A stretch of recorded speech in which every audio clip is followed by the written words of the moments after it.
ज्ञान की जरूरत ही नहीं है। भगवान कुछ पूछते ही नहीं, भगवान कुछ पूछते ही नहीं,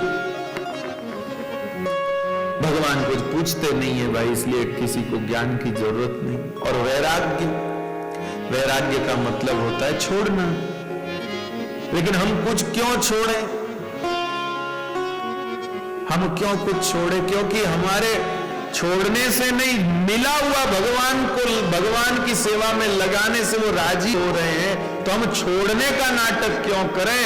क्योंकि छोड़ने से तो उल्टा दिल छोड़े हुए में अटकेगा, लेकिन जो मिला वो भगवान को लगा के अपने काम में लेंगे तो कल्याण जल्दी हो जाए।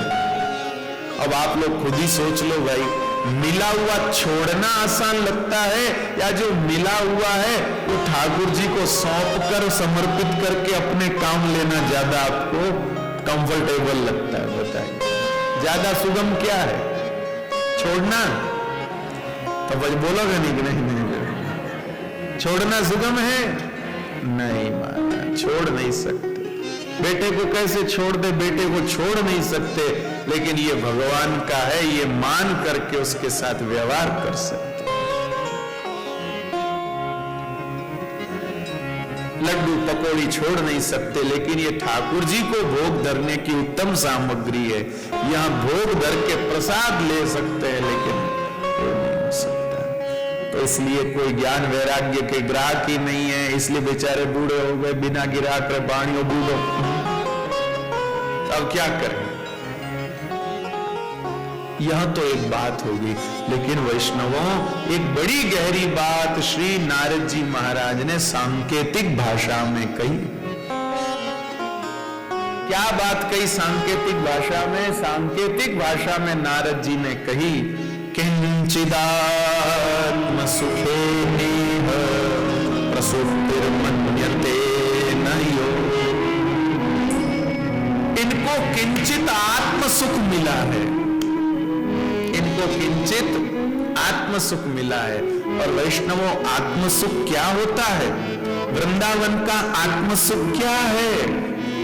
आत्मा तुराधिकायस्य। वृंदावन का आत्म सुख क्या है? श्री किशोरी जी वृंदावन की आत्मा है। आत्मा तुराधिकायस्य,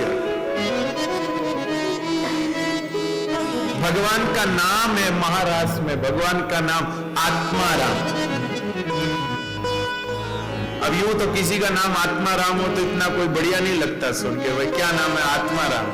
आओ आत्माराम जी, तो इतना सुन के अच्छा नहीं लगता, लेकिन ठाकुर जी का नाम है आत्माराम। तो पूछा भाई इस नाम का क्या मतलब है? तो बोले आत्मा तु राधिकायस्य, जिनकी आत्मा राधा है और जो उसमें रमण करते हैं, इसलिए इनका नाम है आत्माराम। भगवान की कोई आत्मा नहीं होती भाई, हम लोगों की होती, भगवान की कोई आत्मा नहीं होती। तो फिर जब भगवान की कोई आत्मा नहीं तो फिर आत्माराम नाम का मतलब क्या? बोले आत्मा का मतलब है आत्मा तु राधिकायस्य,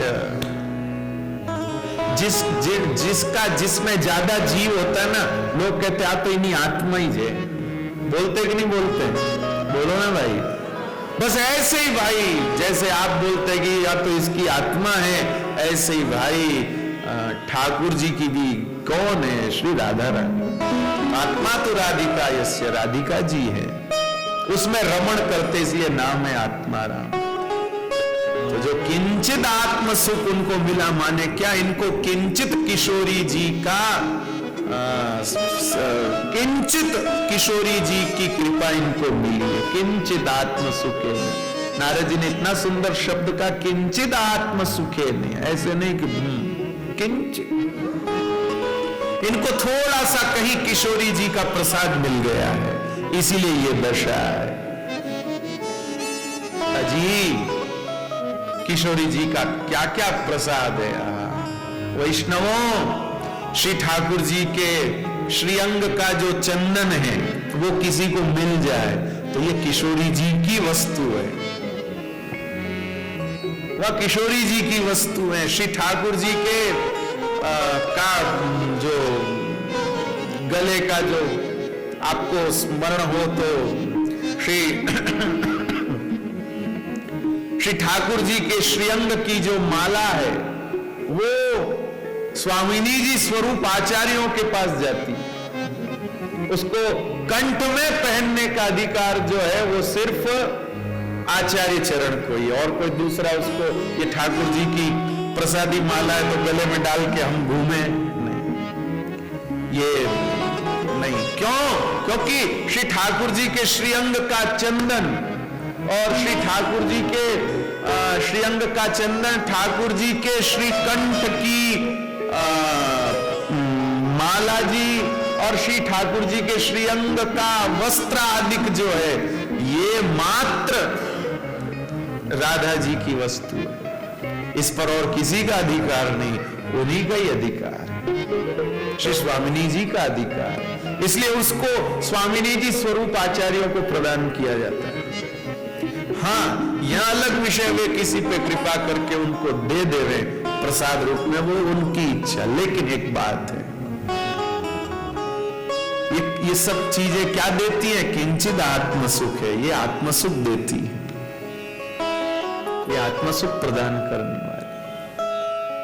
श्री हरिराय महाप्रभु ने वर्णन किया है, जब श्री ठाकुर जी गिरिराज जी की शिलाओं पर गैया चराते हैं तो ठाकुर जी के चरणार विंद में लगा हुआ चंदन गिरिराज जी की शिलाओं को चिपक जाता है, लग जाता है, क्योंकि एकदम ताजा ताजा रहता है। लेकिन चूंकि वह चंदन जो है वो प्रिया जी की संपत्ति है, लेकिन श्याम सुंदर उस संपत्ति को गिरिराज जी की शिलाओं पर प्रदान करके आगे बढ़ जाते हैं।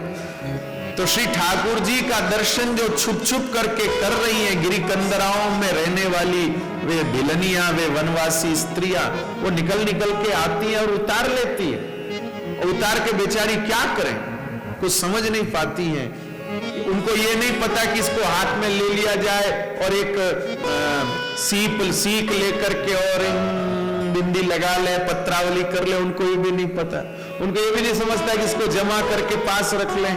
वो बेचारी हाथों हाथ उसको लेकर के और अपने हृदय पर झट झट झट झट लगा लेती हैं। और श्री हरिराय महाप्रभु कहते हैं कि उन बिलनियों को, उन वनवासियों की स्त्रियों को ऐसा सुख प्राप्त होता है जो सुख श्री स्वामिनी जी को प्राप्त होता है, वो उनको प्राप्त होता है। ये किंचित आत्म सुख है भाई।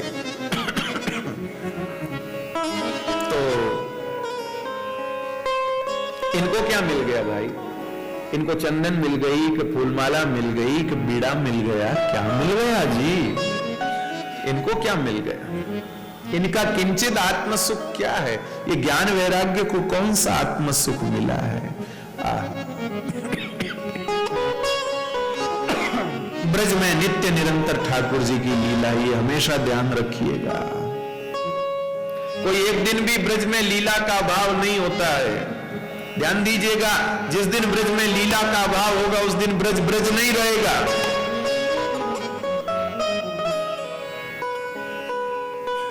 वैष्णव का एक दिन भी बिना भगवत सेवा, अजी महाराज जी, अब मैं अपनी भी कुछ गलती मानते हुए कह रहा हूं, 3 दिन तक अगर कोई ब्राह्मण ये संध्या वंदन किए बगैर रह जाए, 3 दिन तक अगर कोई ब्राह्मण संध्या वंदन किए बगैर रह जाए तो उसका यज्ञोपवीत गया, उसको नया जनेऊ लेना पड़ता है। अगर 3 दिन तक वो बिना उसके रह जाए तो जैसे ब्राह्मण 3 दिन तक बिना संध्या वंदन के रहे तो उसका यज्ञोपवीत प्रभावी नहीं रहता, ऐसे ही भाई कोई वैष्णव भी एक दिन सेवा बगैर रह जाए।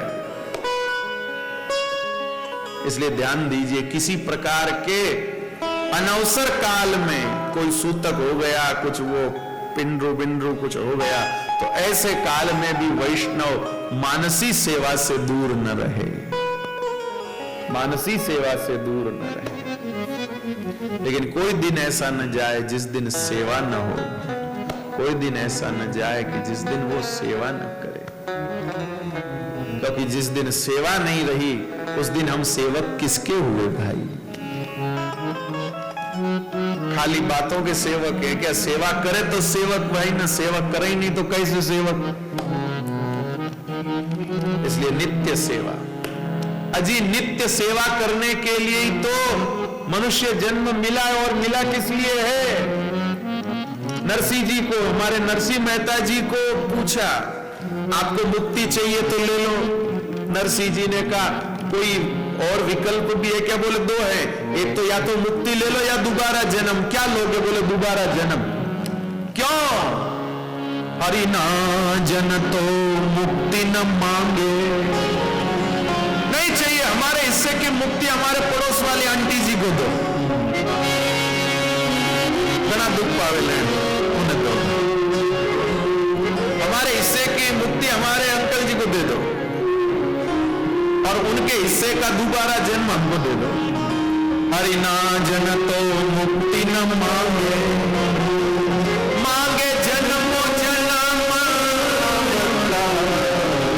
वो तो बार बार धरती पर आना चाहते, क्यों?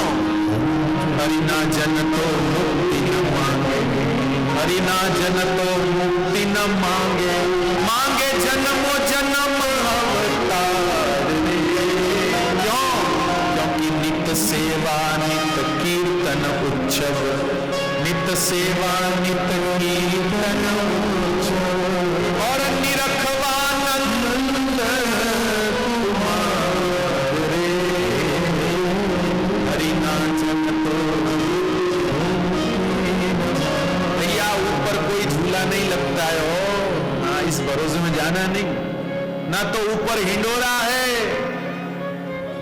न ऊपर नंद के आनंद भयो है, न ऊपर अन्नकूट है, न शरद की रैन है, और न होरी आई रे श्याम मेरी सुधली जो।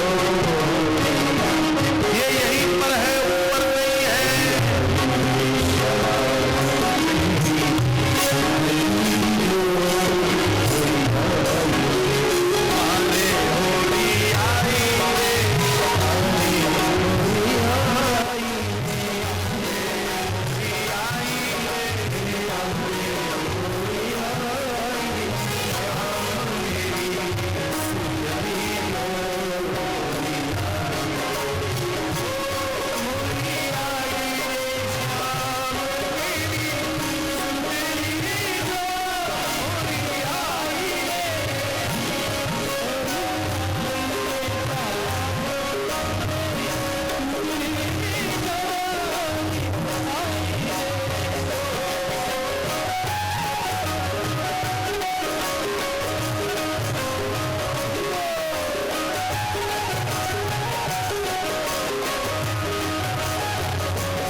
यह सुख भैया वहां नहीं।